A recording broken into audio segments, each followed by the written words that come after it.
Fortunate finding you here. Thanks for tuning in to Serendipitous Sessions, a synchronistic guide to joy-filled living with your host, Serendipity. I'm grateful to be joined by Aaron Jerad, permaculturist, land lover, musician, and artist. Thanks for joining me today, Aaron. I'm wondering if you'd be willing to speak with us about permaculture. What is permaculture? Permaculture is a tool or a toolbox full of principles and methods, and the ethics are there as a nice sort of container for all that. It was originated by Bill Mollison and David Holmgren in Australia about 40 years ago. So the system has been around for a while. The principles and the methods of it can be applied to almost every aspect of life. So there's a living systems design. And I think quite often permaculture is seen as sort of like an offshoot of organic gardening or something like that. Yeah. It is a fully fledged design system, very scientific, very enormous also. And the purpose or the goal of it is really to create abundance on all levels, not just people, but for the ecosystems that we're connected with and a part of. So the aim of it is, I mean, on one hand, it's fairly idealistic, and on the other hand, it's extremely practical. So it says, start where we are and start designing. Because we got where we are via design. Everything that we're creating within all the systems, whether it's political, social, agricultural, are all by design. And when they start to go wrong and create results that are detrimental to people or the environment, it is a result of design and choice. Permaculture always has the attitude of the problem is the solution. So design has created a problem, then design is the solution for that problem. Ethics are one of the foundational ways in which we are guided toward understanding what to do in any situation. So everybody has their own set of ethical guidance. Sure. You know, where that comes from is, personal, social, familial, cultural. We acquire this sort of inner ethical landscape. And in any situation, we're going to check in somewhere, somehow, and get some kind of answer of what we should do in that situation. And that underlying sets of beliefs and morals are our ethical sort of landscape. And so for permaculture, what is at the root there are some ethical statements, so that when we're engaging in any kind of activity, we can sort of reference some of these ethical statements and say, should I do this? Is this okay? Is this something that is good? So we check into these ethical statements. The first ethic is care for the earth. Thank you. Seems like a good one. Very simple. Yeah. Well, you'd think so, but it isn't for everyone. Well, and it's not adopted as an ethic. Yeah. A lot of people have it adopted as, a belief or as a marketing practice or as whether it's just greenwashed or whether it's, a nice statement or something you say or something, an ethic that you aspire to. Because so often we have layers of ethics. The final choice that we make actually reveals the deeper ethic that we're operating from. So we believe care for the earth, and yet, in many cases, we have to do things that are contrary to that ethical statement. Sure. Just because of the culture and the situation that we're in. So that can create some sort of ethical conflict inside when we're like, oh, I want to do this, but it seems to conflict with that. So really ethics, they're not laws, they're not rigid, they're not rules, they're guidance. The more that we act upon it and recognize that, the more that we're able to, reference what we're doing and be like, oh, this isn't a care for the earth moment. I'm seeing that, and how can I improve? It's always looking toward be where you're at and keep progressing. The next ethic is care for people. Okay. So permaculture design in its orientation is about people. It's a people-centered design system. The whole point of it is looking at people's way of designing and interacting with our world and seeing the damage that is caused and saying, okay, how can we redesign that into some way that we can get the same benefits, achieve those same goals that we're trying to achieve, but doing it in a way that also benefits the earth. So the care for people part is very essential, because if people aren't happy and their needs aren't met, it's really difficult to extend that out further. When our needs are met and people are cared for, they feel good, and they tend to be better able to make choices in a larger, more, abstract, sometimes ethical way. Yeah. Like caring for the environment is really difficult if you're on the edge of hunger or you're economically stressed or something like that. Care for people becomes your driving ethic. That's beautiful. It makes so much sense. It's clear we've got to start from within and grow from there. And that comes from caring for yourself and then those around you and extending from there so that your choices are guided by that ethic. Is this is what I'm going to do, caring for people and including yourself in that picture. Our Earth Mother is so wise. How about a hip-shakin', dance and groove called Mother Earth from my friends in the band Marinade? From the album, It's Juicy. Here's Marinade and Mother Earth. I love these guys. Feel free to dance along.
from the north, east, west, and south. She feeds my soul, she feeds my mouth.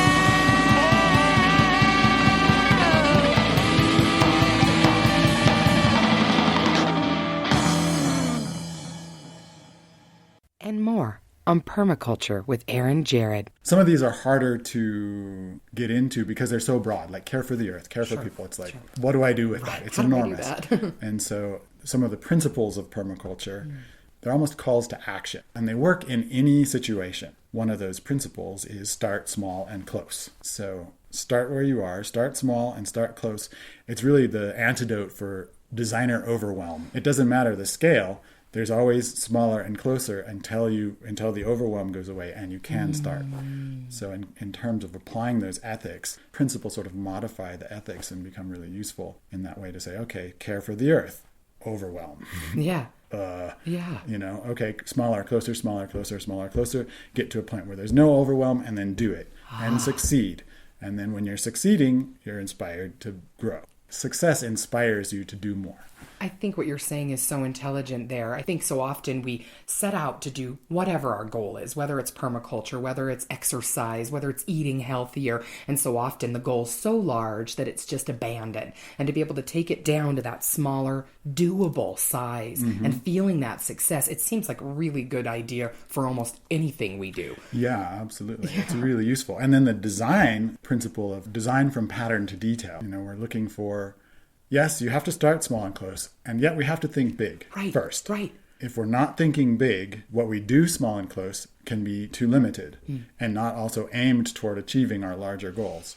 So permaculture, a combination of permanent and agriculture, that has become, probably in the past 20 years also, permanent culture.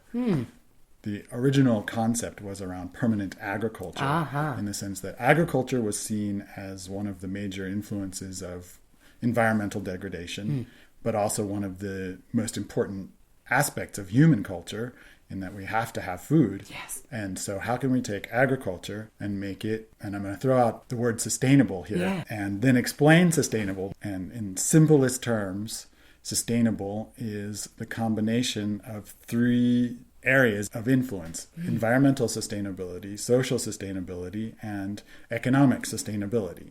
And if you look at the ethics, you have care for the earth is the environmental ethic guiding that particular area. Care for people is the social.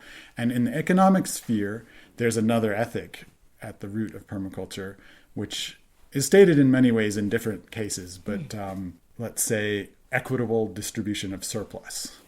Fair sharing. Fair sharing, yes.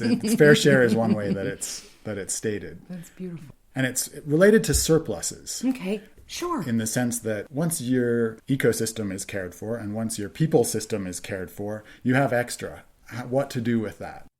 Permaculture as a system looks to nature for its model. We're looking at nature as our primary design guru, in a sense. Nature has done it better than people can yet. We aspire to make systems and things work as well as nature has demonstrated. And so the very first principle of permaculture is observe and interact. We start at observation because from observation, we can learn everything else. And what we're observing is nature. And nature expresses what it does as pattern. Patterns are the tangible evidence of energy and matter in some sort of flux and combination. And the result is pattern. The shape of a tree is the result of movements, many different movements in multiple directions in 3 dimensions that results and is a very functional pattern for what a tree needs to do. And so we look to those sort of patterning that nature creates for the movements of energies and flows of materials and try and, through observation, extrapolate that into principles that we can then apply to our own systems. And when we start using those natural patterns, we start creating flows, and it's more like you're rolling the snowball down the hill. You get it going, which is what nature does. It gets it going. One seed, one pioneer species, one weed forms some soil, goes to a more advanced until you have a forest. And nature is always expanding in complexity. Yes. there's some natural pattern that moves from simple to complex consistently. And when it can, it will be more complex, more species, more diversity. It's really quite amazing, the highly functional and adaptable and flexible and resilient systems that surround us as examples. And so we use this principle of observation to start to relearn that pattern language, and then reapply it into our businesses, our social systems, our environmental systems, so that they all start to flow. And it becomes less effort for more abundance.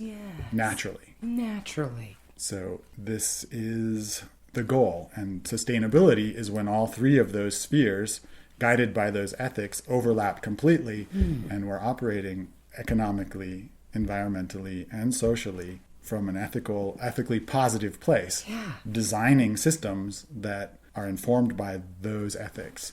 The goal or the result of that is naturally going to be more functional, more abundant, less polluting, more of everything that we're trying to get and less of the things that we're not. So it's really a highly functional system, and that's just like touching the surface of the principles and the methods that also come in.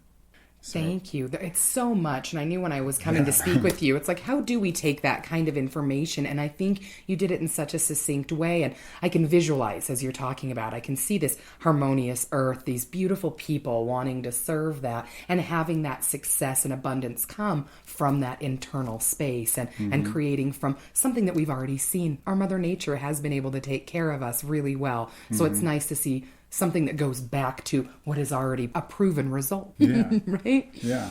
Serendipitous Sessions is about joy and bringing joy to daily lives. So I'm curious, what is making you the most joyful right now? Well, I guess I am doing gardening.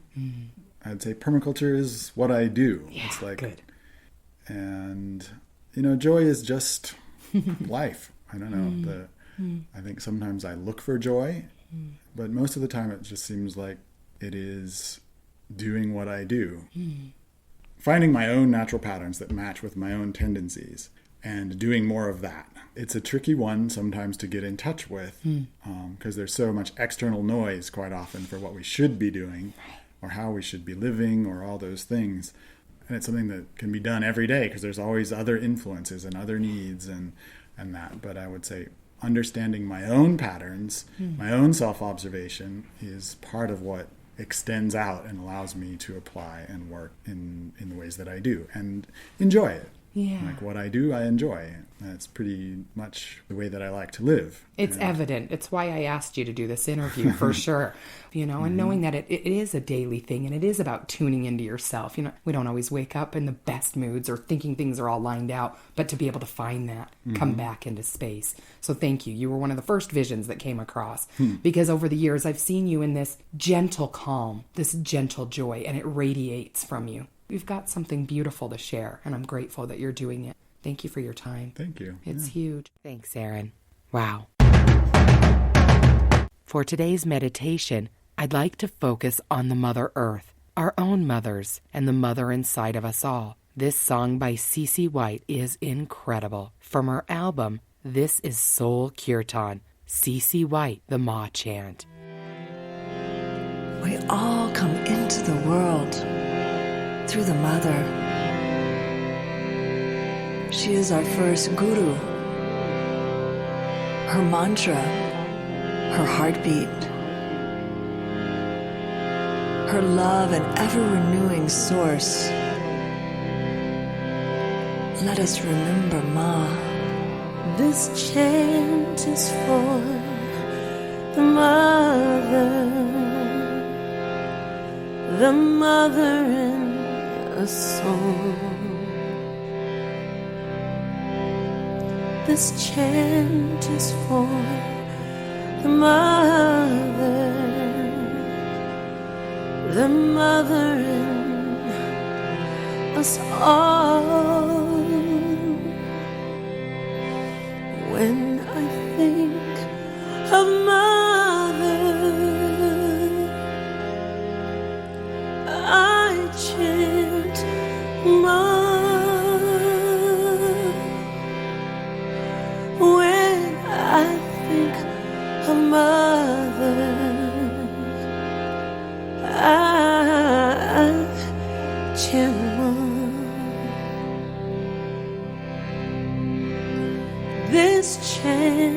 is for the mother. We remember Ma. The mother and her soul.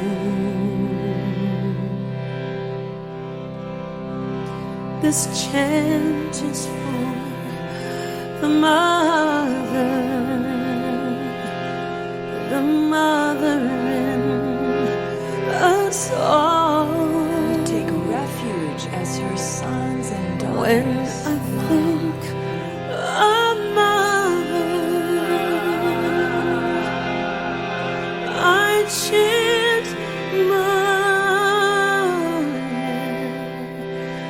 When I think mother, I chant mother.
This chant is for the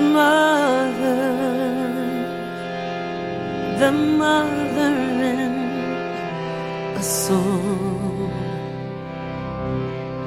This chant is for the mother in us all. Now when I think of mother, I chant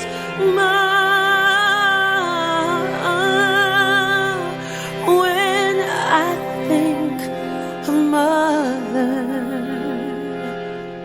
I chant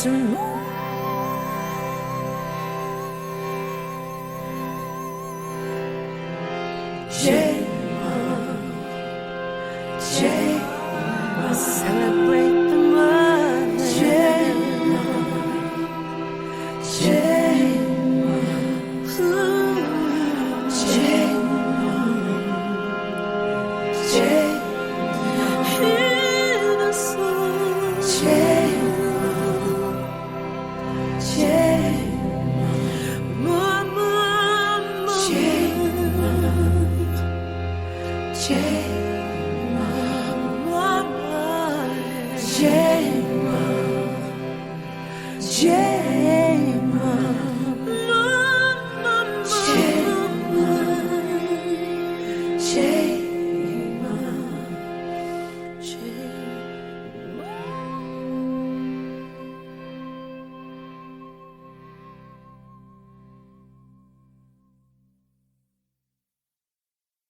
Well, thanks for tuning in today to Serendipitous Sessions. I'm so grateful for Aaron Jerad and the beautiful time we spent discussing permaculture, and for his didgeridoo that helps contain this heart offering. Thanks to Marinade for all the years of incredible music, magical moments, and dancing hips. And blessings to our mothers, to Mother Earth, and thanks to Miss Cece White for letting us use her music, the Ma Chant, from the album Soul Kirtan. See you next week. Thanks for listening.